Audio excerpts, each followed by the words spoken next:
Geek Tank Radio, News Talk 98.9, the roar of Memphis.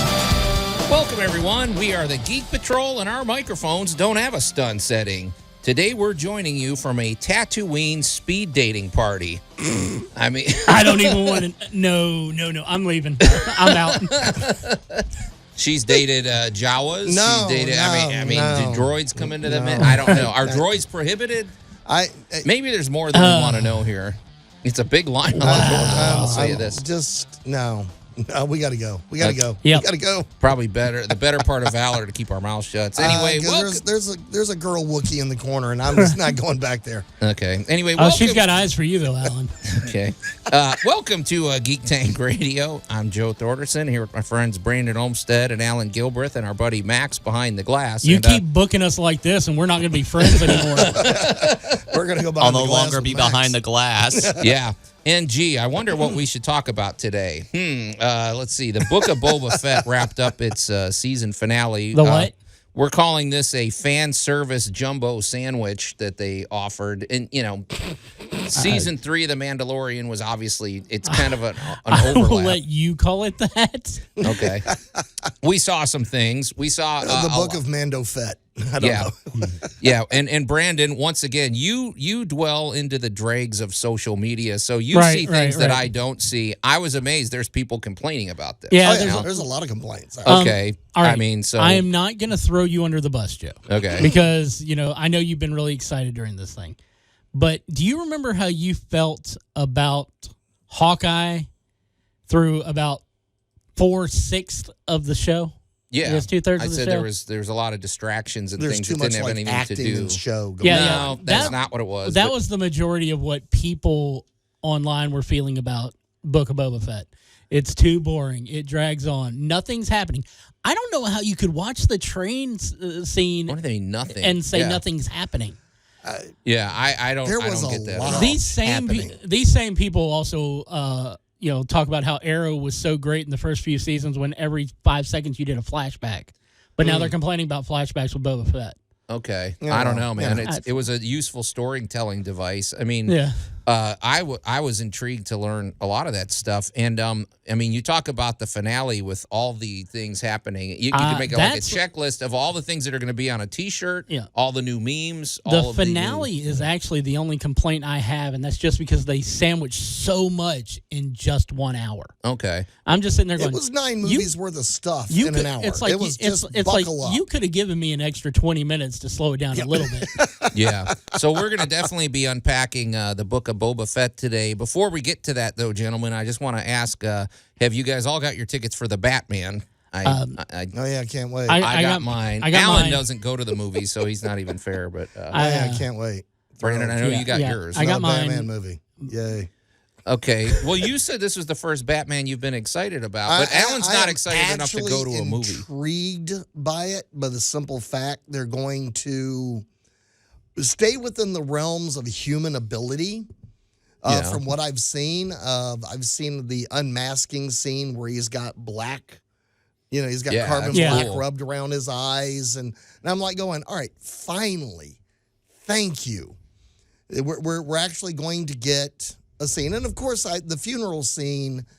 Mr. Robert really got to show off some serious hardcore acting chops Without saying a word. Yeah. And the hardest, that is, for any actor out there, they will tell you the hardest job in the world is to not talk. Yeah. Yeah. And I know a lot of actors, though, that I'd like to tell to sit down and shut up. But he does such an astounding job of selling that scene. He really does. It is just astounding. So far, the marketing, the way they've rolled this out, it just seems like any Batman fan is. I know they got their tickets. Brandon, I was very much on the fence about going that opening weekend. I wanted to make sure that, because of what they have said about the Riddler, I was like, you know what? That's one of my favorite characters. Turning him into a serial killer type character, I'm not into. I will wait and see and then I was like, you know what? I'm gonna watch it anyway. Yeah. So I went ahead and bought my Thursday tickets. Yep. And we don't know that he's a serial killer. Honestly, we do. Matt Reeves has confirmed it because directors can't keep their mouths shut. I'm tired of this whole such and such confirmed such and such. It's like keep your mouth shut. But at the same time, regardless, it's the big question is this the film that's going to get people back to the movies? Because even Dune, as big as it was, they did that whole thing where you could either watch it at home or watch it in the theaters. But this is theater only release for a while. I think you missed the ball, Joe. What? The movie that put people back in theaters as a theater only exclusive was Spider-Man: No Way Home, and it made a ton of money. No, good point. You're right. I did forget about that because we were there. We saw it in the theater. You were there. I forgot, but this is coming in closer to the opening of a typical summer season. Big we don't know. blockbuster. I don't really know what's following it though. To be honest, I don't know if it's enough to carry the summer. But and then of course, No Way Home came out during the Christmas, which is another big movie time. But nothing major's got me excited for summer until Jurassic World Dominion. Oh, okay. Oh, yeah. Maybe we'll touch on that, too. So, anyway, you're listening to Geek Tank Radio here on News Talk 98.9 The Roar Memphis. We're going to take a quick break, talk about the Book of Boba Fett, and maybe later we'll even jump into a little bit about Jurassic Park. Geek Tank Radio. News Talk 98.9 The Roar of Memphis. Allan accidentally zapped himself in that outlet again. I told you to quit plugging your headphones in there. I was going to say it sounded like Allan got groped under the table from the Wookiee. Okay, move it along. Or is it a Wookiee? I don't know. I'm not checking. Okay, anyway, welcome back to Geek Tank Radio. I'm Joe Thorderson here with my friends Brandon Olmstead and Allan Gilbreth and our buddy Max behind the glass. And let's see, we're going to talk about the Book of Boba Fett, obviously, because the season finale wrapped up. And even with something this fun and this interesting and with this much fun, great footage, there's still the haters out there. I don't know that I want to dwell on that. No, too we're much, not. Brandon. Who cares about we already them? talked about them. Yeah. But there's a lot to unpack in this series, and I thought we should. It behooves us to do some. I'm just going to say one thing to Brandon. Yep. About your assessment of a certain pool of Star Wars alleged fans. Okay. The ones who Worst like ever. exactly 75 minutes worth of footage. Just. Worst ever. Yeah, that's all I gotta say. I'm gonna roll this out there again, and again, Brandon, I'm basically gonna misquote you. Okay. Again, that's so it's not the first time. I'm used to it by last. now. And I'm giving you mad props for this assessment. Is that, you know what? If you have outgrown a certain fandom, or you have just gotten so bitter that you just don't enjoy, you know what? Go away.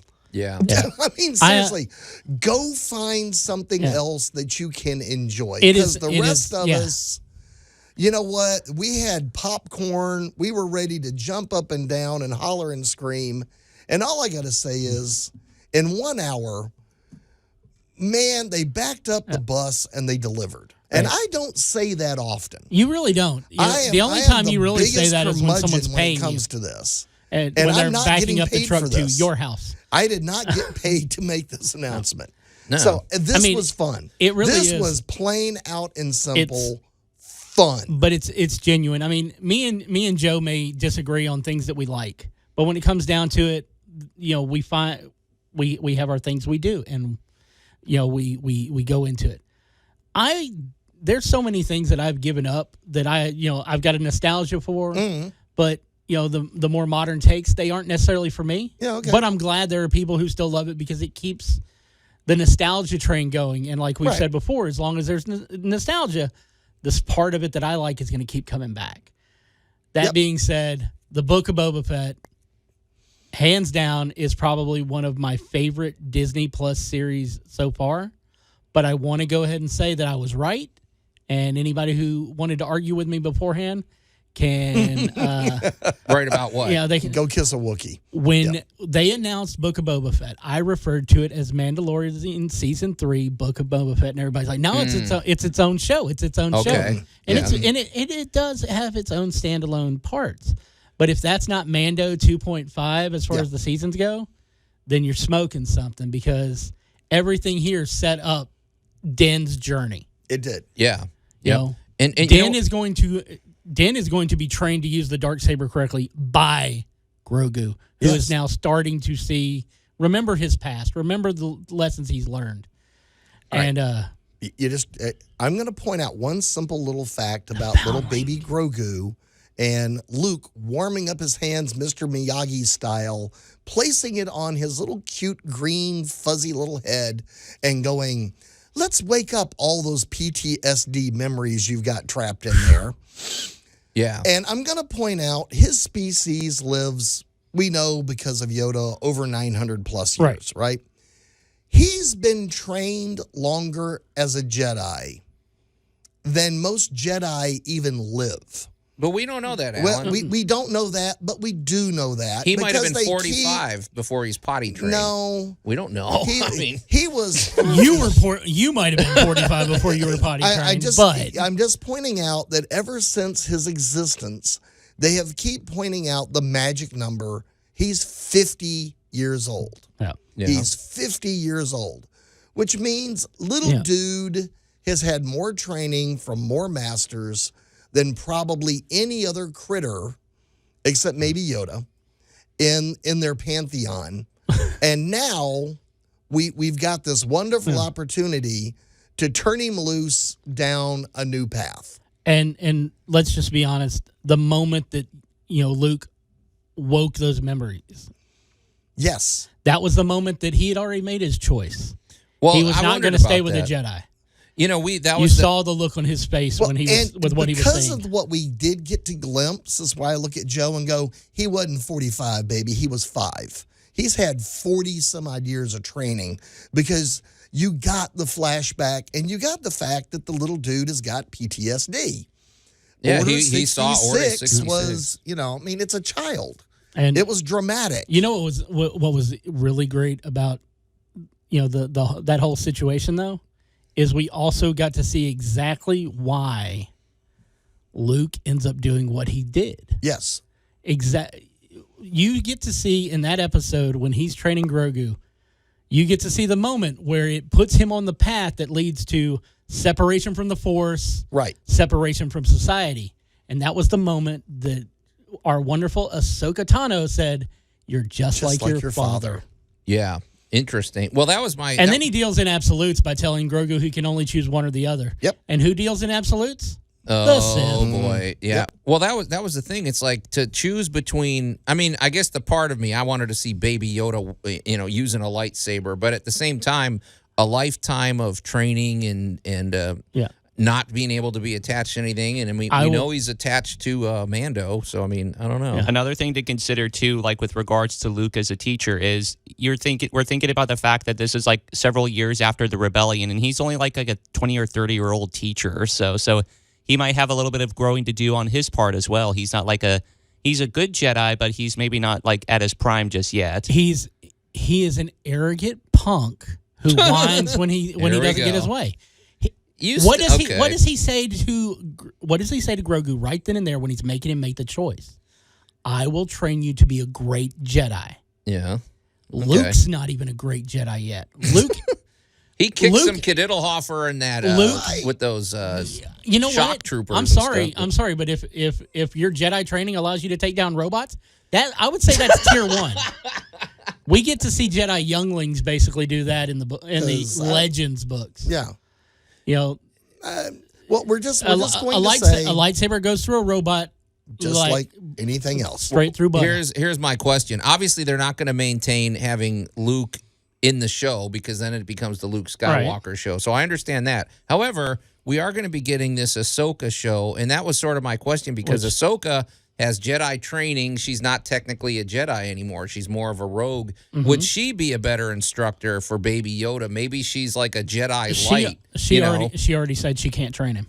She says that, but that doesn't mean anything. But we've set up crossing paths repeatedly. Right. Yeah. Maybe we've already got that set up. Partially train him. All right. She's already said I ain't gonna. All right. Do not expect the Grogu and Tano show. It's not going to happen. Yeah. She's got her own, they've got the path for her, but they've opened the door for lots of crossover. We already know, thanks to Rise of Skywalker, they've got to work her towards her death. Yes. Well, okay. I mean, we got plenty of time for that, though. But what I'm thinking is maybe she babysits Grogu for 6 months and teaches him how to use a lightsaber. It could happen. Anything could happen. I'm not going to say you're wrong because they've already set up and opened the doors for kind of her to maybe be the sage. You can ask a question. We're not going to rule out some crossover. I am going to completely rule it out. You know why I'm going to completely rule it out? Not so much because of the fact that, they won't cross paths again. They very well could. They're never going to cross paths in such a way that they're going to be traveling together. Mando has to start preparing for the uniting of Mandalore. Right. It sounds to me like it'd be a perfect chance to let Grogu hang out with her for a while he deals with that. So I don't know. Why would you send a foundling away when they need to be trained because they would be your heir apparent? Okay. Yeah. I don't know. They are a tribe of two. Well, we're going to find out that the name of the show is not the guy with the shiny helmet on. I'm going to say it. This is the way. It is. Okay. Hey, not going to argue with either. Is there going to be a season 2 of the Book of Boba Fett, or is this just basically a bridge kind of thing? I don't think we're going to see a season 2 of Boba Fett. Okay. Mainly because if you think about it, Andor drops this summer. It has already been renewed for a second season. Okay. Obi-Wan drops in May. They're already talking about a second season of that. Yeah. But they have not said anything about a second season of the Book of Boba Fett. I'd be happy if they did. Because it is a bridge between seasons 2 and 3 of The Mandalorian. Yeah. And it sets up the new community and how Tatooine is going to be dealt with in the future by any other property. Basically, nobody's going there unless they have Boba's invite. Exactly. Well, I did like that part of the I wish we would see a little more of this because a lot of times these planets are basically boiled down to, that's the planet with the forest. That's the planet with the oceans. That's the ice planet. Well, we got a history of We this don't planet. go to the mob planet, man. Yeah, I would like a little bit more explanation about some of these planets because the history of Tatooine is pretty fascinating, especially when you realize that Dune Sea used to be underwater, and it's a whole different environment, and it just gives you a new perspective on the characters and their motivations. So, I don't know. It very interesting stuff. And, of course, what's cool about the Book of Boba Fett and The Mandalorian is that you get this overlap between the prequels and then the classic Star Wars and all the new stuff Dave Filoni and Jon Favreau are bringing us. So, pretty awesome, man. So I think we're going to keep unpacking that as we go. We got some key scenes to celebrate. Absolutely. We hope you're celebrating in your Saturday listening to Geek Tank Radio here on News Talk 98.9 The Roar of Memphis. We're going to take a quick break, and we'll be right back. Geek Tank Radio. Gods, leave us. News Talk 98.9 The Roar of Memphis. I think I'd prefer to have the guards in here, Alan. And welcome back to Geek Tank Radio. I'm Joe Thorderson here with my friends Brandon Olmstead and Alan Gilbreth and our buddy Max behind the glass. And, of course, we're talking about the Book of Boba Fett season finale. And I guess we probably are a little late in the game to warn people that we deal heavily in spoilers here. So. If they listen to the show, they know by now. We didn't give the disclaimer, though, when we started blabbing about this. Well, so, at this point, to just be horribly honest, if you're a fan of the show, we are late in any part of the game with this because they've seen it. Yeah, it was Wednesday. You've had plenty of time to see it. If you're a casual, and I'll even throw this in, we could sit here and go line by line and describe to you this entire episode. And you know what? We couldn't do it justice. No. Because just because you knew it was going to happen, still you're going to jump up and cheer. Because there were, I don't know, Brandon, what, half a dozen, would you say, key pivotal moments? I mean, it were at least 6 episodes worth of penultimate moments. I'm just going to say this out to all the haters who were saying that nothing happened. That's because they were saving it all for this last episode. It's kind of like, here's your peak event for every point in this show. Yeah. Because, I mean, what did we miss? I mean, there were Westerns, samurai movies, action flicks, at least half a dozen, maybe a dozen hardcore callbacks, all up and down the Star Wars spectrum. Yeah. You know, and we talk about this sometimes, too, with some of the Marvel movies, how it's maybe part of the reason they've become so mainstream is because they they incorporate a lot of other themes, like we've talked about. How Ant-Man is a heist movie, and The Winter Soldier is kind of a political thriller and all that. So I would say, my gosh, if you like westerns, or if you like King Kong movies, or if you like sci-fi, or this hits on a lot of themes. We call those kaiju films. Yeah, So I mean, this kind of hit all of them. We found out Chewie's kind of a wimpy Wookiee compared to Well, there's a big difference between being stuck in the spice mines and being in the gladiator pits. Yeah, just kind of like really Chewie was kind of the skinny side kid. Yeah. This is what a tiffed off Wookiee really looks like. Hey, Brandon, I did have questions. So here's the value here. So folks, we all have different levels of knowledge when it comes to Star Wars. I put Brandon at the top of the list in terms of his I feel honored. What he can answer. So I had questions that I think represent the everyman question. Okay. So I'm looking at the Darksaber in particular. So Mando is wielding the Darksaber, and I was very surprised that the Darksaber didn't cut through that force field. Well, is it because he lacked the will? I thought he would cut right through that, but all right. So the tentacle droid gunner thing that we saw, I can't remember what the name of it is. I did look it up. Like a scorpion droid or something. Yeah, it uses the same technology that the droid army that invaded Naboo was using. Yeah. And if you notice that energy weapons there couldn't go through their shells either. Huh. I mean, in the Darksaber and a lightsaber itself, despite all their awesomeness, we saw Qui-Gon's lightsaber bounce off of a destroyer droid's shell. Yeah. Or even like the ray shields, like in the Phantom Menace duel with Darth Maul. Like, so yeah, they're not like invincible, so to say. Well, and Max, they can be overloaded. There was also a deep cut. If anybody watched, I can't remember if it's on Star Wars. I can't remember if it's on Rebels or whatever. But we learned that if you approach them slowly, like if you roll a bomb underneath and it goes at a slow enough speed, it'll actually penetrate the shield. Typically, because of the fact of the way that they move. Okay, because the Rancor got through eventually. So, but the Rancor would have also picked it up through its, had its hand around the shield and thrown it if it wanted to. Okay, my bigger question though was about the Darksaber, because they said that the one of the problems that Mando's having with that is he's fighting it. Basically, he's not surrendering to it. So my question is, does it have its own will? Does it want a certain outcome?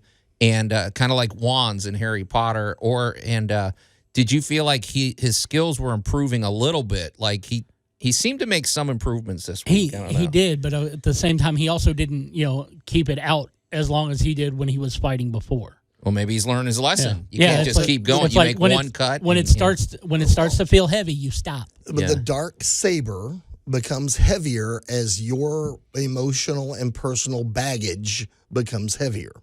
Right. Because as your emotions fill the Darksaber, it literally changes weight. Okay. So what you're going to have in the future, you're going to have a lovely training scene where Grogu is going to be teaching him how to lighten his mental load. That was my question. It's like, is Grogu going to have enough skills? And the other thing is, the Darksaber was forged. Luke jump-started him. Grogu is going to pull out all kinds of cool tricks. Well, it was made by a Mandalorian Jedi, so do you have to be a Force wielder to... With Metachlorians, is everybody a Force wielder? It's like, I don't know. Welcome to future questions. When it comes down to it, the thing is, you have to surrender to the will of the saber. Yes. It has to become a part of you. It's not a weapon. It's an extension of your own being. It's and that is samurai why movie. When it comes down to it, as long as Din is holding on to the code that he was taught by the Death Watch as he was raised as a Mandalorian, until he's able to let go of that code completely, he'll never be the one who unites Mandalore. It's funny. But who will be? Who? Boba Fett. Because we saw him rise up on a mythical creature almost somewhat in the end of that.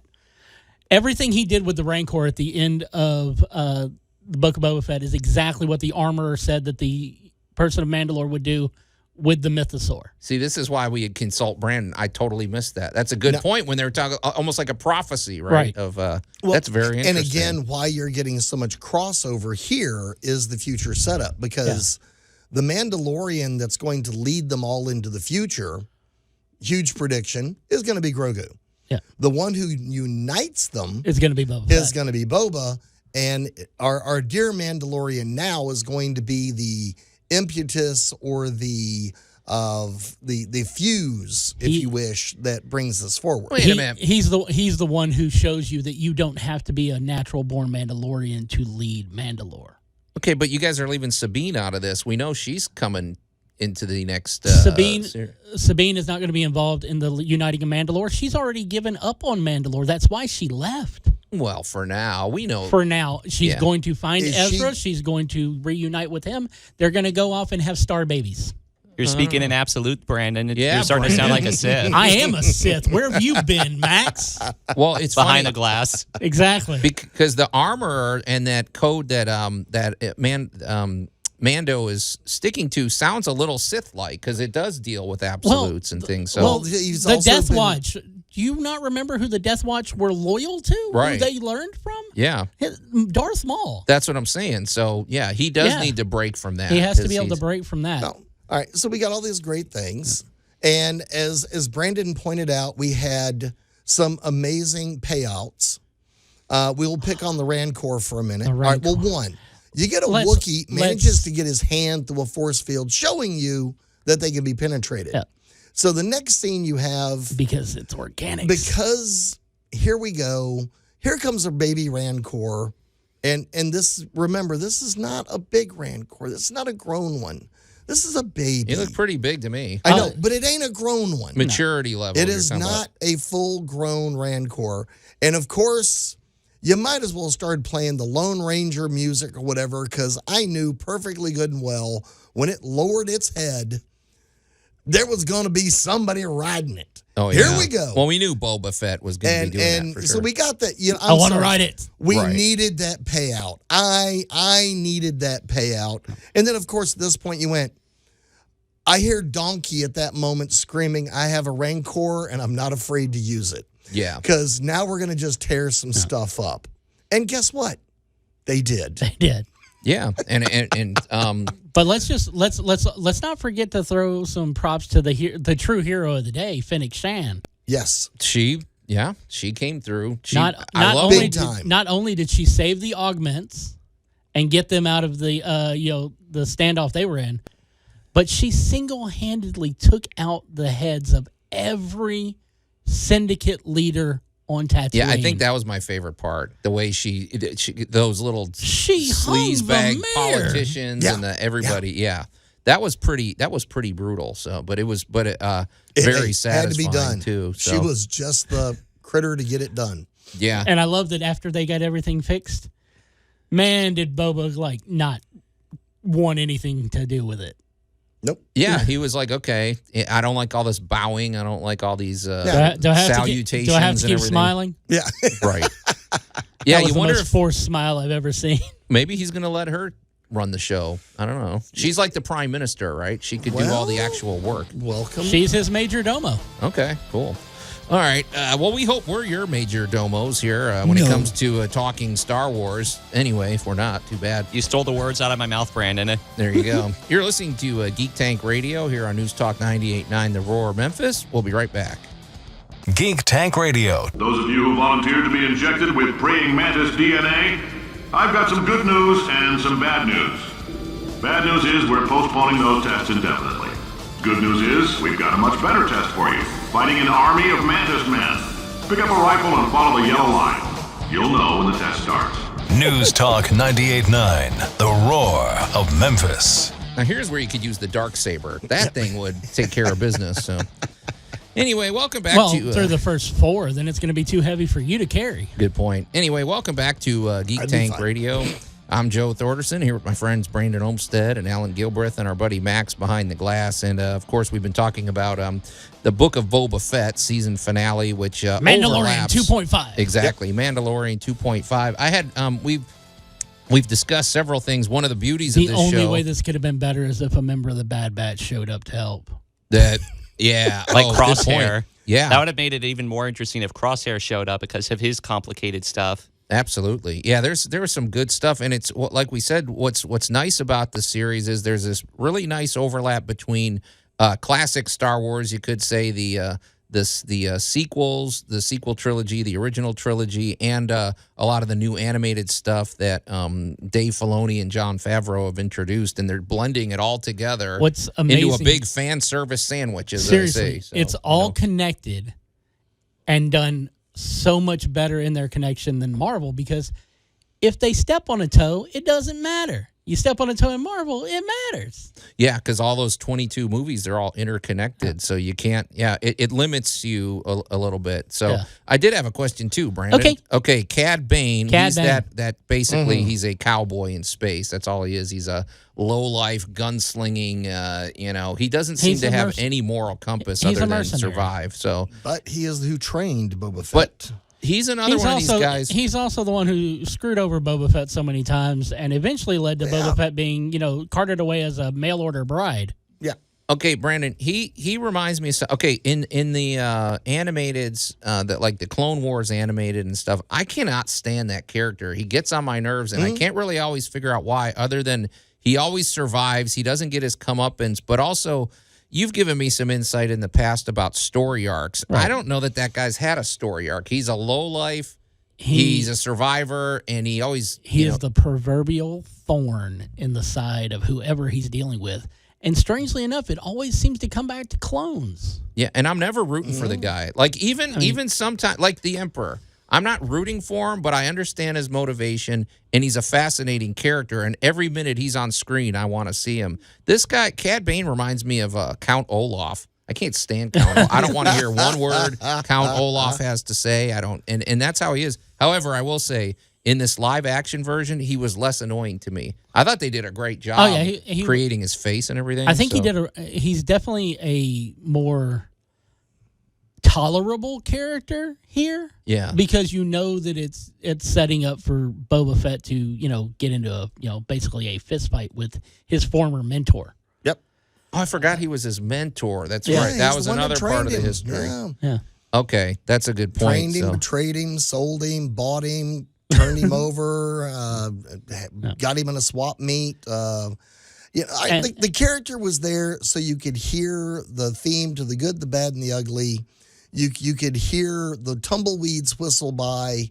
And then, because the name of this whole thing was For the Honor, you got to watch Boba Fett pull one of my favorite stunts, and it goes back to a Ralph Bakshi movie called Wizards, where the huge wizard battle at the end, the good wizard is losing, when suddenly he pulls out, a trick, uses it, and tells him, "Mom taught me this when you weren't around."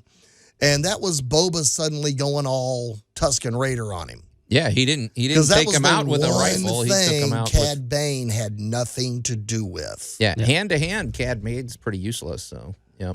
I did learn something kind of interesting about Cad Bane. You know that little breathing thing he's got? Yeah. That kind of helps him protect against being force choked. Yeah. Oh, I didn't know that, because it's like a metal collar around his neck. Interesting. I'm pretty sure he's not dead, even though he took a spear through the chest. That's not enough to take somebody out in Star Wars. I saw that little beep at the end of the thing, and it made me question and everything, because it's like, is he summoning his droid buddy? Does he have a life support system? Because he has an irritating tendency of just not dying. Yeah. Here's the thing about it when it comes down to it. Boba Fett didn't just leave him sitting there. No.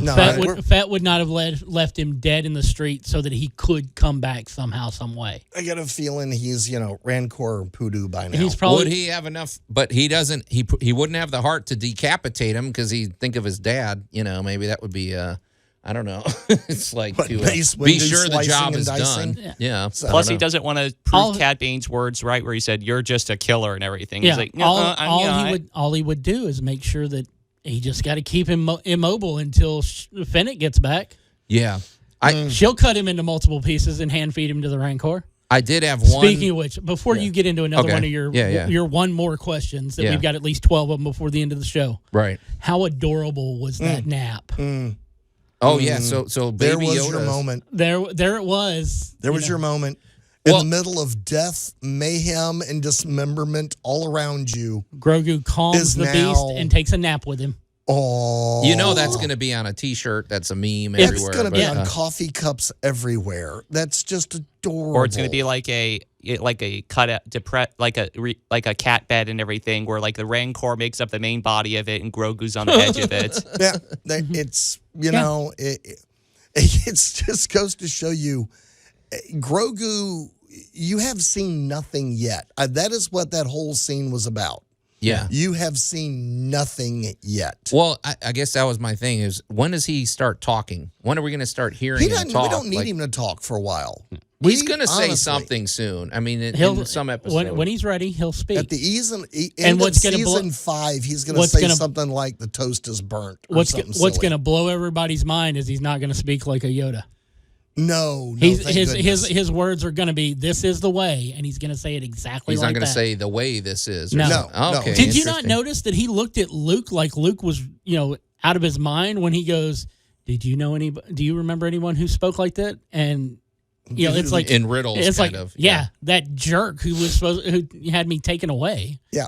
Okay, interesting. So, well, folks, if you don't like the show, I don't know what to tell you, but it's some of the favorite. It was a surprise to me, Brandon, which I don't know why I'm still surprised, but another triumph. There's a meme out there. Yeah, it's a beautiful picture. It's of two young ladies beating the holy crap out of one another, and there's a third young lady sitting in a chair with a tub of popcorn, and over each one of them is the caption "Star Wars fan." Star Wars fan and Star Wars fan. Yeah, it's a pretty good metaphor. Star Wars fans will eat their own, and the rest of us Star Wars fans will sit back and watch. And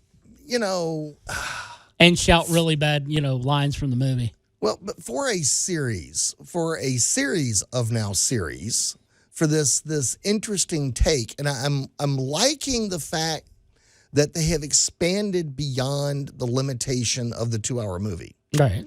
The fact that we need 8, 9, 10, 12 hours to tell a story well.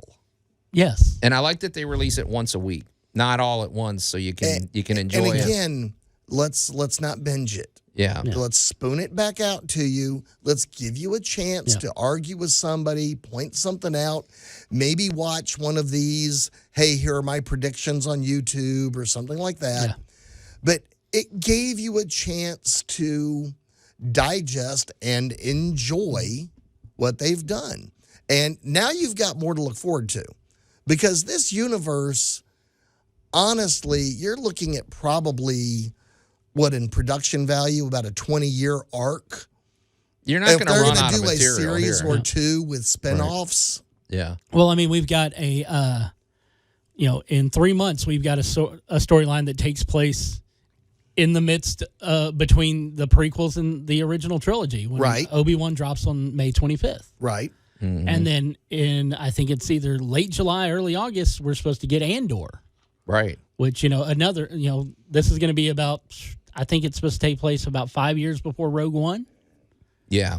And that's a very interesting time in the rebellion. Yeah, too. What's really great about that time is Cad Bane and the Bad Batch are running around. Yeah.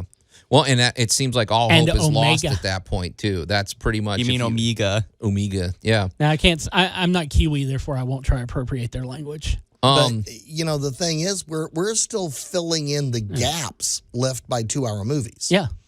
And it's taken how many hours of shows to fill in the gaps and make the movies more enjoyable? It's true. And what's great is, the things that we're hearing about, on the horizon.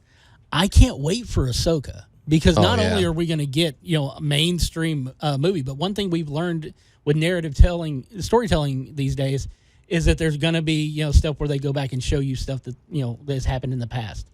Some of the stuff that happened between Clone Wars and Rebels, where she kind of became almost this sage-like character, we'll probably see in flashbacks as she and Sabine are looking for Thrawn and Ezra.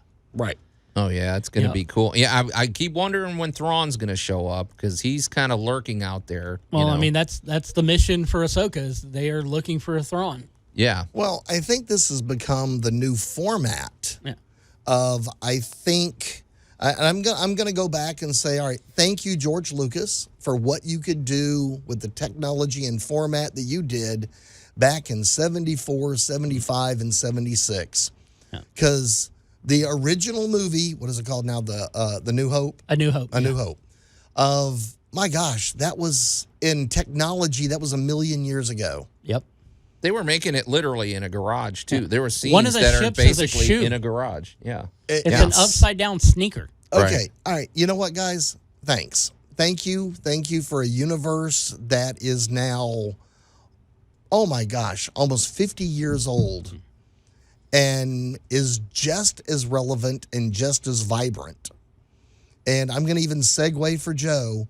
As old as and as much as I gripe about Batman, the character keeps remaining relevant and entertaining. Oh yeah, it endures. So, well, hey guys, we didn't really get a chance to unpack anything with Jurassic Park Dominion, which the trailer came out. Maybe we can bring that up next week. Well, I had science questions in there, Alan, but we'll save those for next week. And all the science in Jurassic Park is wrong. And we haven't even talked about Attack on Titan either. Yeah, well, Attack on Titan's winding up too, and I know Joe Max should totally do that on our Facebook Live. All right, well, maybe we will. I don't know. But there's basically what we're telling you, folks, is the geekdom is going to be, it's still coming forward. So it's alive and well. But we're out of time. So until next week, we are the Geek Patrol, and I am Joe Thorderson. I'm Alan Gilbreth. I'm Maximilian. And I am Brandon Olmstead, reminding you to check in with us and let us know what your choice would have been between Mandalorian or Jedi. This is the way.